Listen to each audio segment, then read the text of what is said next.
Yesterday, I published a video I made for my sister, who asked me to recommend some classic books to read during the quarantine. I'm an English teacher, so people tend to think I read, and they're right, I suppose. I had such a fun time making the list for my sister that I thought, hey, maybe I could make another one. I like a lot of different genres of books, and I'm sure I could do this again, and maybe someone will like what I suggest. I'm afraid of one thing, however. I'm afraid of being labeled a bibliophile. Mind you, there's nothing wrong with loving books. It's the people who spend an inordinate amount of time telling everyone how much they love books that bother me. People who post pictures of huge libraries and rhapsodize about how, I could live there, who have this shirt, or this shirt, or this shirt, or this shirt, or this shirt, or this shirt, or you get the idea. These people are the vegans of the reading world, and I wonder, do they really love books, or do they love telling people they love books?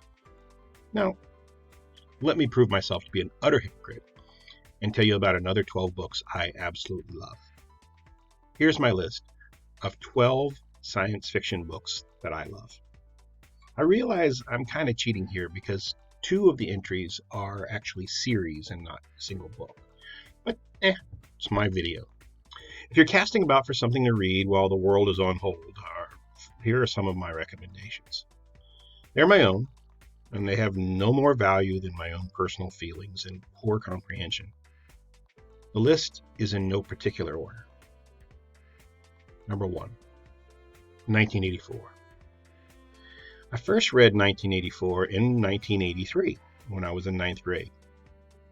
The actual year was getting closer, and there was a lot of talk about how close we were to Orwell's vision. And I decided I wanted to read it before 1984, so I did. I wasn't prepared for the profound effect it would have on me. It was so profound, I read it every year for the next decade. No book I had read before or since made me feel like 1984. The utter hopelessness of Winston and Julia's future was devastating to me. Everything else I had ever read had at least the glimmer of hope. This did not. And I wondered how such a future could even be possible.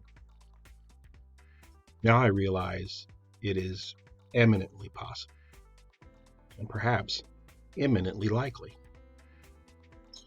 Number 2, Hitchhiker's Guide to the Galaxy. The whole series, not just the first book. The entire book series that was written by Douglas Adams. We'll talk about that in a second. I read the first book in the series in one sitting on a bus heading to Saltillo, Mexico in 1992. I was on a mission trip with the seminary I was attending at the time, and we were on the bus for 24 hours. Except for stops to eat and pee, I read it without stopping. More than once, I was told to be quiet by my fellow seminarians because I was laughing out loud. The sheer joy I felt at the way Adams played with words made me realize something could be really silly and really funny and really smart all at the same time. Each of the successive books gave me equal joy. All of the ones that were written by Adams, that is. And another thing is a whole other thing, and I prefer to pretend it didn't happen. Number 3, A Canticle for Liebowitz by Walter Miller. This book was written in 3 parts about a future that looks like the past and is fascinating to me. Miller looked at the way that monasticism observed classical culture after the fall of Rome. Most of it. Parts I'd agree with. And how the preservation played a part in the shaping of the Western world and repeated it in a world that was destroyed by nuclear war, and the pieces of the old world are slowly, laboriously compiled and preserved, if not understood, by the brothers of the fictional Liebowitzian order. Perhaps it was my time living in such close proximity to a monastery that made this book resonate. In fact, it was a monk who recommended it to me. Rest in peace, Father Pius. Regardless, resonate it did, and I have returned to it time and time again. Number 4, Alas, Babylon by Pat Frank. It occurs to me that this list is heavy on post-apocalyptic and dystopian genre of science fiction. Alas, Babylon is one of those, but it tells a very much smaller story than most post-apocalyptic stories. It tells the story of one small community in Florida and how it deals with the aftermath of a nuclear war. Pat Frank wrote this novel in 1959, and he set it in what was then the present day. So the book is significant because it shows that in the face of nuclear Armageddon, the ideas of race and class that were not only present in Southern society were built into the law in 1959, how those things quickly fall away and become meaningless, mostly. Number 5, Orphans of the Sky by Robert Heinlein. If you made a Mount Rushmore for science fiction, a strong argument could be made that Heinlein should be on it. Orphans of the Sky is perhaps the prototype of a genre of science fiction that, in my humble opinion, is underserved, and that is the generation ship novel. I suppose the idea of warp speed and faster than light travel is just too much fun for writers not to co-opt, but the idea of humanity, or a significant portion of it, placed into one enormous, slower than light ship and fired off towards some distant sun to colonize it or perish is fascinating to me. Of course, the most interesting such novels has the shipboard society collapsing and forgetting they're on a ship at all. This is no exception. Number 6, The Jesus Incident by Frank Herbert. This choice is raising eyebrows of any science fiction fans who bothered to watch this. Wait, his first Herbert book isn't Dune? It isn't. Surely Dune appears later in this list, right? It doesn't. Don't call me Shirley. And why are you listing a sequel and not the original Destination Void? The simple and somewhat embarrassing answer to that is, when I first read the book in the late 1980s, I didn't know it was a sequel. I found the book at a library sale, and being both a science fiction nerd and a Jesus nerd, it was like someone got peanut butter in my chocolate. If you got that joke, you're old. Explain it to other people. The story concerns the outcome of a mostly successful generation ship mission that has landed and is attempting to colonize a planet called Pandora. Suck it, Cameron. Herbert was there first. The themes of worship, artificial intelligence, violence, and human nature, both good and bad, captivated me. Number 7, Brave New World by Aldous Huxley. I read Brave New World not long after I read 1984. In fact, after reading 1984, I went on a dystopian bender. And that year, I read this and Fahrenheit 451, and then I branched out into post-apocalyptic literature, including the aforementioned The Last Babylon. I haven't included Fahrenheit 451 here because I mentioned it in the video I made for my sister, so I decided to do something else. I love Brave New World because it mirrors the complete lack of freedom of 1984, but from a completely opposite approach. Both novels tell of a society where the government has absolute authority and human life is not very highly valued. But while one, 1984, demands submission by brute force.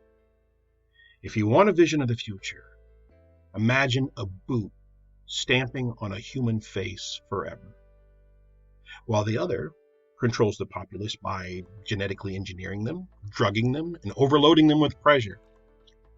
A gram is better than a dam. These two books form brackets for how we will lose our humanity. They're a warning that many of us have ignored. Number 8, Ringworld by Larry Niven. Even though I was aware of Ringworld for decades, I never read it until about 10 years ago. But the idea of a Dyson sphere, and Ringworld is a type of Dyson sphere, was fascinating to me. It had fascinated me ever since I had seen it on an episode of Star Trek The Next Generation. But I'd never gotten around to reading this book until about 10 years ago. But the world that Niven creates is fascinating. The themes of luck, fear, cowardice, bravery, cunning make this an amazing series to read. Number 9, Redshirts by John Scalzi. I'm not a Trekkie, or a Trek, or any other tag that has been hung on people who spend way too much time concerned with the final frontier and are not bothered by starship captains who are content to boldly split infinitives every week. That said, I don't dislike Star Trek either. In fact, I quite like it.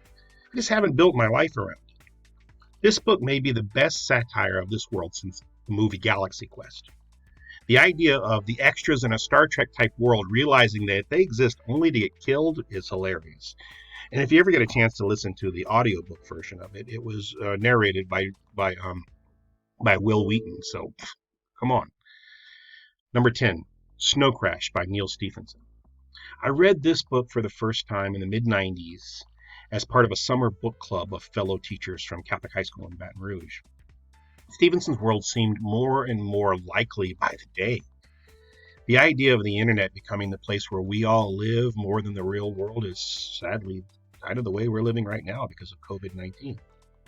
Also, who can't get behind a main character named Hero Protagonist who delivers pizza for the mafia? Come on.